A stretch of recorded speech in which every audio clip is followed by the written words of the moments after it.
더는 참을 수 없을 것 같아 매번 거짓말로 흔들어 난 나를।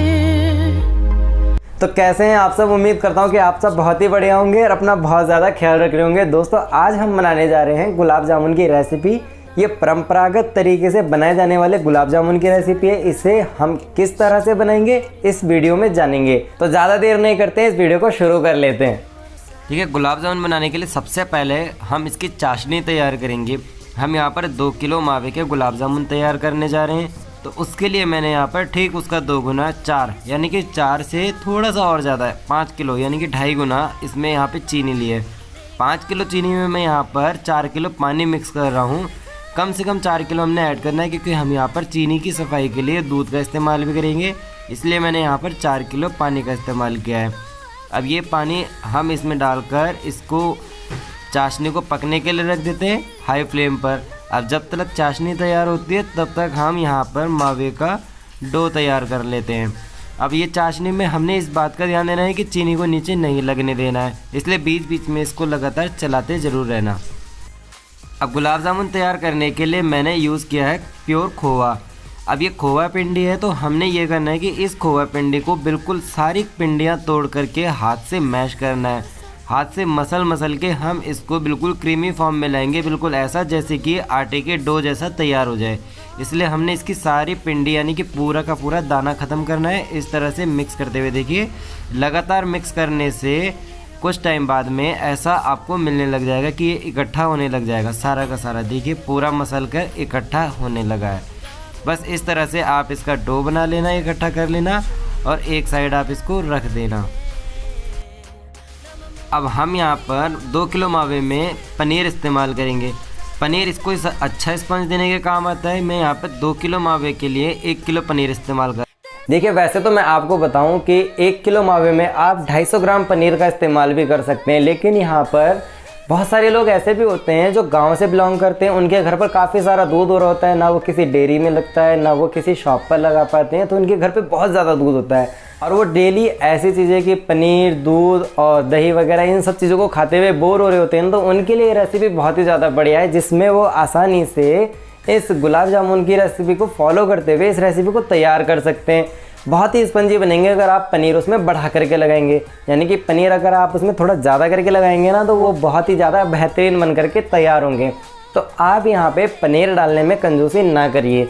यहाँ पर 1 किलो में आप 250 ग्राम तो मिनिमम रखना ही रखना, लेकिन मैं आपको रिकमेंड करूँगा कि आप उसमें थोड़ा और बढ़ा लेना, उससे बहुत ही ज़्यादा अच्छा स्पंज आता है और जो मिठास होती है ना गुलाब जामुन की वो भी बहुत ज़्यादा मेंटेन रहती है। इसलिए आपने पनीर डालने में कंजूसी नहीं करनी है, क्योंकि हम यहाँ पर जो गुलाब जामुन तैयार कर रहे हैं उसमें हम ना सूजी का इस्तेमाल कर रहे हैं, ना कॉर्नफ्लोर का और ना ही हम यहाँ पर ब्रेड का इस्तेमाल कर रहे हैं।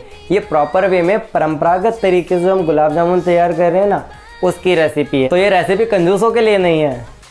अब इस पनीर को भी हम अच्छे से तोड़ लेंगे। सारा पनीर तोड़ करके इसे भी हाथ मार के बिल्कुल क्रीमी फॉर्म में लाएंगे। क्रीमी फॉर्म में लाने से ये होगा कि मावे के अंदर अच्छे से मिक्स हो जाएगा, इसके अंदर बिल्कुल भी दाना नहीं छोड़ना है। अगर आप गुलाब जामुन में दानेदार गुलाब जामुन खाना पसंद करते हैं तो इसके अंदर बारीक बारीक दाना छोड़ सकते हैं, लेकिन अगर आप स्पंज वाला बिल्कुल सॉफ्ट गुलाब जामुन खाना पसंद करते हैं तो इसको अच्छे से मिक्स कर लेना और क्रीमी फॉर्म में ले करके आना। गुलाब जामुन में पनीर इस्तेमाल करने से ये होता है कि गुलाब जामुन में पनीर जो होता है ना वो उसको तेल नहीं उठाने देता, यानी कि एक अच्छा स्पंज बनाता है। और गुलाब जामुन जो हम तेल में सेकते हैं ना वो तेल भी नहीं पीते हैं। अगर हम सूजी या ब्रेड के गुलाब जामुन बनाते हैं तो काफ़ी हद तक तेल एब्जॉर्ब करते हैं, लेकिन पनीर वाले गुलाब जामुन तेल एब्जॉर्ब नहीं करते, इनसे तेल बिल्कुल रिलीज़ हो जाता है और ये बिल्कुल सॉफ्ट भी होते हैं। अब ये देखिए हमने इस पनीर को इस तरह से बिल्कुल क्रीमी फॉर्म में लाना है। इसको क्रीमी फॉर्म में लाने के बाद देखिए इसका भी बिल्कुल डो टाइप का तैयार हो गया है ना। अब इसको इकट्ठा करके एक साइड रख देते हैं। अब जब तक हम मावा और पनीर को तैयार करेंगे तब तक यहाँ पर चाशनी भी हमारी तैयार हो चुकी होगी लगभग। अब देखिए इसमें उबाला आ गया है। अब इसके ऊपर जो एक लेयर बन रही है ना ये मैल की होती है। अगर आप सल्फ़र लेस शुगर इस्तेमाल कर रहे हैं तो उसके ऊपर कोई लेयर नहीं बनेगी, लेकिन अगर आप कोई सी भी चीनी उसके अलावा अगर इस्तेमाल कर रहे होंगे तो उसके ऊपर लेयर बनेगी, यानी कि चीनी के अंदर मैल आएगा। अब उसको साफ़ करने का एक तरीका तो ये है कि आप उसे उठा करके डायरेक्ट किसी बर्तन में कलेक्ट कर लें, और दूसरा तरीका होता है कि अगर वो फिर भी आपको साफ़ ना लगे तो आप उसमें थोड़ा दूध ज़रूर ऐड कर लेना, क्योंकि मैं आपको दिखा देता हूँ कि मैंने यहाँ पर इसमें दूध ऐड करा है जिससे कि इसकी अच्छे से सफाई हो जाए। अब यहाँ पर मैंने इसमें दूध ऐड करा है, ये मैंने आधा किलो दूध इसमें इस्तेमाल करा है और उसके बाद इसको मिक्स कर लिया। अब मिक्स करने के बाद इसमें एक उबाला और मारना है और मैल हमेशा हम धीमी आंच पर ही निकालेंगे, तेज़ आंच पर कभी भी मैल नहीं निकलता है। अब ये देखिए एक उबाला लग गया है ना। अब मैं इसकी आंच बिल्कुल कम कर दूंगा, बिल्कुल धीमी आंच पे हम इसका मैल निकालेंगे।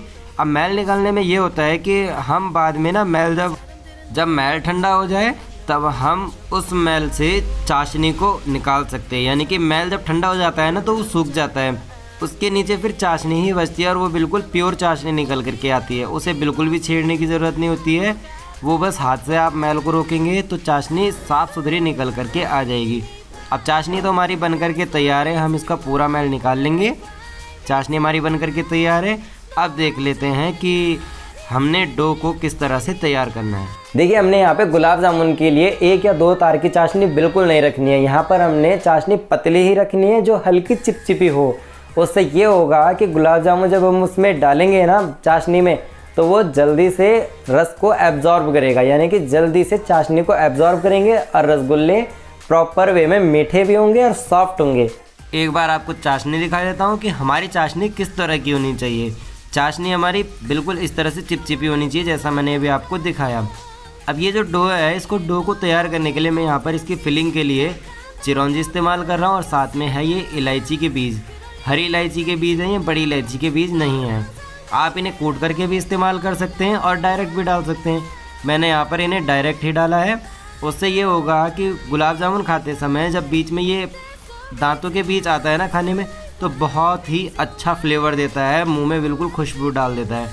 अब मैंने यहाँ पर 2 किलो मावे में आधा किलो मैदा इस्तेमाल की है, यानी कि आप 1 किलो मावे में 250 ग्राम मैदा का इस्तेमाल कर सकते हैं। आप उसमें 200 ग्राम का भी इस्तेमाल कर सकते हैं। गुलाब जामुन और भी ज़्यादा बहुत ही बढ़िया बनते हैं। अब मैंने यहाँ पर 2 किलो मावे में यहाँ पर मैं 1.5 चम्मच बेकिंग पाउडर इस्तेमाल कर रहा हूँ, यानी कि मैं 15 ग्राम बेकिंग पाउडर का इस्तेमाल कर रहा हूँ, क्योंकि यहाँ पर मैंने 1 किलो पनीर इस्तेमाल किया है। अब इन सब चीज़ों को हम अच्छे से मिक्स कर लेंगे। यहाँ पर बिल्कुल भी पानी ऐड नहीं करना है, क्योंकि जो पनीर है हमारा उसमें भी हल्का पानी है ना, उसमें अच्छी लचक है। तो इन सबको अच्छे से मिक्स करके हम इसका लचकदार डो तैयार करेंगे। डो अगर आपका टाइट तैयार हो रहा है तो उसे टाइट ना रहने दें, उसमें तब थोड़ा सा दूध ज़रूर लगा लेना, उससे डो बिल्कुल लचकदार होना चाहिए जैसा आपको दिखाई दे रहा है ना वीडियो में। बस इसी टाइप का डो आपका होना चाहिए, एकदम लचकदार और सॉफ्ट होना चाहिए। उससे ये होगा कि गोलाई बनाने में भी आसानी होती है और इस डो से जो लोई तैयार करते हैं ना हम, वो लोई काटने में भी आसानी होती है। इस तरह से हम सारी लोई काट लेंगे। पहले ही हमने सारी लोई इसलिए काट ली है कि बाद में हमें असहूलियत ना हो, क्योंकि हम गुलाब जामुन अच्छी क्वांटिटी में बनाने जा रहे हैं, इसलिए मैंने ऐसा किया है। अब गुलाब जामुन में सबसे मेन रोल होता है उसकी गोलाई का। हमें उसकी गोलाई किस तरह से बनानी है, उसकी गोलाई बनाने में उसके कोई भी किनारे नहीं फटने चाहिए। दूसरी सावधानी हमें ये रखनी होती है कि गुलाब जामुन को हमें ज़्यादा गोल नहीं करना चाहिए, यानी कि जब हम उसे ज़्यादा देर तक हाथों में गोल करेंगे ना तो उसका फैट रिलीज़ हो जाता है। इसलिए हमने ऐसा भी नहीं करना है, गुलाब जामुन को फटाफट से ही गोल करना है। अब ये देखिए मैंने आपको स्लो मोशन में करके दिखाया है कि धीरे धीरे मैं यहाँ पर गुलाब जामुन को किस तरह से गोल कर रहा हूँ। सबसे पहले तो मैं इसको एक टिक्की के टाइप में शेप दे रहा हूँ, उसके बाद इसको राउंड घुमाते घुमाते इसको हाथों को थोड़ा गैप बढ़ाते हुए बिल्कुल गोल शेप दे रहा हूँ। उससे ये होगा कि इसके किनारे नहीं बनेंगे और ड्राई फ्रूट्स की फिलिंग बीच में आ जाए। देखिए गुलाब जामुन तैयार करने में सबसे मेन स्टेप होता है कि हम उसकी सिकाई किस तरह से करते हैं। सबसे ज़्यादा मेन स्टेप उसकी सिकाई करना ही है, यानी कि अगर हम उसको धीमी आंच में सेकेंगे तो हमारे गुलाब जामुन बिल्कुल परफेक्ट बनेंगे और बिल्कुल चमकदार भी होंगे और स्पंज भी बहुत अच्छा आएगा। लेकिन अगर हम उन्हें तेज़ आंच में छोड़ेंगे तो गुलाब जामुनों का जो ऊपर का कवर होता है ना, वो बहुत जल्दी सिक जाएगा और बहुत जल्दी सिक तो जाएगा, लेकिन उसके अंदर गांठ बनने का खतरा रहेगा या फिर उसके अंदर वो बेहतरीन वाला स्पंज नहीं बन पाएगा। देखिए गुलाब जामुन को तेल में छोड़ते समय हमें आँच को बिल्कुल धीमा रखना है, यानी कि हमें भट्टी को ऑफ़ करना है या फिर जो भी हम गैस स्टोव इस्तेमाल कर रहे हैं ना, उसे हमें बंद रखना है, हमें उसको चालू नहीं करना है। यहाँ पर फ्लेम ऑफ करके ही हम गुलाब जामुन को तेल में छोड़ेंगे। अब देखिए इतनी लाइट होनी चाहिए ये फ्लेम कि बहुत बारीक बारीक से बबल्स इस गुलाब जामुन में से निकल के आ रहे हैं। इस तरह से बिल्कुल सारे गुलाब जामुन आपके परफेक्ट ही निकल के आएंगे। इस तरह से आप तेल को एक बार स्थिर ज़रूर कर लेना और इस किसी भी करछी से जिससे आप तेल को हिलाएंगे ना, उससे बिल्कुल बैठा करके उसे और तेल में झपकी ज़रूर देना। उससे ये होगा कि हर एक गुलाब जामुन के चारों तरफ के सरफेस पर तेल लग जाएगा। उससे गुलाब जामुन में कहीं पर भी ऐसा दाग नहीं आएगा कि गुलाब जामुन दो रंग के तैयार हों। इसलिए हम उस झपकी को देना बहुत ज़रूरी है। अब ये गुलाब जामुन अपने आप ही धीरे धीरे ऊपर उठना शुरू हो जाते हैं, ये अपनी तेल की सतह पर आ जाते हैं। अब मैं यहाँ पर फ्लेम ऑन करूँगा। अब फ्लेम ऑन करने के बाद में हम इसको कुछ देर तो मीडियम फ्लेम पर सिकाई करेंगे जैसा आप देख रहे हैं, और इसके बाद में लगातार सेकते हुए हम यहाँ पर फ्लेम को हाई कर लेंगे। फ्लेम हाई करने से ये होता है लास्ट में कि तेल में आंच ज़्यादा हो जाती है, और ज़्यादा होने की वजह से जो गुलाब जामुन हम सिकाई कर रहे होते हैं ना, उनमें ज़्यादा फैट अब्जॉर्ब नहीं होता, यानी कि ज़्यादा वो तेल को एब्जॉर्ब नहीं करते हैं। अब इस तरह में इनको लगातार चलाना बहुत ज़रूरी है। अगर हम इन्हें नहीं चलाएंगे तो ये दो रंग के तैयार होंगे, यानी कि एक तरफ से कच्चे रह जाएंगे और एक तरफ से पक्के रह जाएंगे। तो सबसे पहले गुलाब जामुनों की ये फॉर्म आएगी, सेकंड ये फॉर्म आएगी, जो इस टाइम पे आप इनको निकाल भी सकते हैं। अगर आप बिल्कुल लाइट कलर में गुलाब जामुन पसंद करते हो तो इस टाइम निकाल सकते हैं। ये बहुत ही ज़्यादा सॉफ्ट होंगे, इनके बाहर की लेयर भी बहुत ज़्यादा सॉफ्ट होगी और ये मीठा भी बहुत अच्छा उठाएंगे, यानी कि चाशनी अच्छे से एब्जॉर्ब करेंगे। और थर्ड ये फॉर्म होगी, ये वाला कलर भी आप निकाल सकते हैं, लेकिन मैं यहाँ पर इसे थोड़ा सा डार्क कलर निकालना चाहता हूँ, तो मैंने इनको अच्छे से सिकाई करके और तभी मैंने इनको निकाला। आप देख सकते हैं कि वीडियो के कॉर्नर में मैंने यहाँ पर भट्टी को ऑफ़ किया है, यानी कि इनको निकालने से पहले भट्टी को ऑफ़ कर लेना बहुत ज़्यादा ज़रूरी रहता है। उससे ये होता है कि आप अपने पसंद का सिकाई का कलर निकाल सकते हैं। अगर आप इसकी अच्छे से सिकाई करते हैं तो इसके बाहर का जो कवर बनता है ना, वो बहुत अच्छा बनता है। अगर आप इसे डार्क निकालेंगे तो ये कम चाशनी को एब्जॉर्ब करेगा और गुलाब जामुन के अंदर जो मिठास होगी वो बहुत अच्छे से मेंटेन रहेगी। इस तरह से हम गुलाब जामुन का स्पंज चेक कर लेते हैं। प्रेस करके समझ में आ जाता है कि गुलाब जामुन के अंदर गांठ तो नहीं है या फिर वो अंदर से कच्चा तो नहीं है, इस चीज़ का पता चल जाता है। अब आप इस तरह से सारे गुलाब जामुनों को निकाल सकते हैं। इन सब को निकालने के बाद मैंने इन्हें डायरेक्ट सीधे चाशनी में डिप। अब देखिए, गुलाब जामुन तो हम अपने हिसाब से सिकाई कर सकते हैं, कम या ज़्यादा वो हमारे ऊपर डिपेंड करता है। लेकिन अब इसको चाशनी में डालने के लिए दो ऑप्शन होते हैं। फर्स्ट ऑप्शन ये होता है कि आप उन्हें डायरेक्ट तेल से निकाल करके चाशनी में ही डाल दें, और सेकंड ऑप्शन होता है कि आप उन्हें तेल से निकालने के बाद उनका तेल बिल्कुल निकलने दें और उसके बाद ठंडा करके चाशनी में डालें। दोनों में फ़र्क ये होता है कि आप अगर गर्मा गर्म चाशनी में ही डालेंगे ना, तो वो एकदम से चाशनी को एब्जॉर्ब कर लेंगे, और सेकंड ऑप्शन में ये होता है कि आप अगर उन्हें ठंडा करके चाशनी में डालेंगे ना, तो वो चाशनी को धीरे धीरे करके एब्जॉर्ब करेंगे, यानी कि थोड़ा सा समय लगेगा और वो गुलाब जामुन बिल्कुल खड़े खड़े तैयार होंगे। एक तो बिल्कुल सॉफ्ट तैयार होते हैं और दूसरे थोड़े से खड़े होते हैं। बस ज़्यादा फ़र्क नहीं आता, थोड़ा सा ही फ़र्क आता है। अब हमने ये करना है कि ये राउंड सीधा हमने चाशनी में डिप करना है। 5 मिनट में ये सभी गुलाब जामुन रस को एब्जॉर्ब कर लेंगे। मैं आपको इस वीडियो का फर्स्ट पार्ट या फर्स्ट राउंड नहीं दिखा पाया था, क्योंकि मेरा फ़ोन वीडियो शूट के दौरान ज़्यादा हीट हो गया था और ये वीडियो शूट करने में डिसेबल था, तो इस वजह से मैं नहीं कर पाया था। अब ये देखिए गुलाब जामुन हमारे कितने सॉफ्ट हैं।